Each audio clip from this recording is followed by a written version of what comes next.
여러분 안녕하십니까. 6월 7일 9시 뉴스입니다. 불법 대북송금 공모 혐의와 뇌물수수 등의 혐의로 재판에 넘겨진 이화영 전 경기도 평화부지사에 대해서 1심 재판부가 징역 9년 6개월의 중형을 선고했습니다.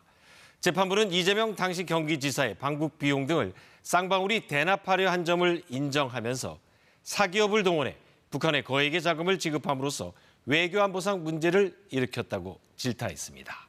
오늘 첫 소식 최인영 기자가 보도합니다.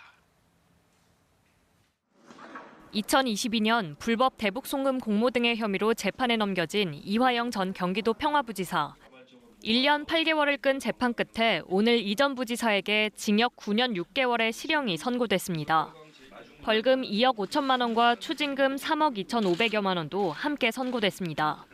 이 전 부지사가 받는 혐의는 외국환거래법 위반과 특가법상 뇌물 등 모두 4가지.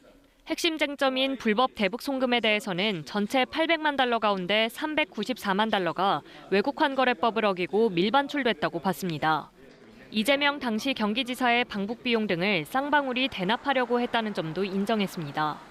재판부는 사기업을 무리하게 동원해 북한에 거액의 자금을 무모하게 지급함으로써 외교안보상 문제를 일으켰다고 지적했습니다. 이 밖에 특가법상 뇌물수수와 정치자금법 위반 혐의에 대해서는 일부 유죄가 선고됐습니다. 선고 결과에 대해 수원지방검찰청은 대북 송금 사건의 실체가 확인됐다며 일부 무죄 판단한 부분에 대해서는 항소심에서 바로잡겠다고 밝혔습니다.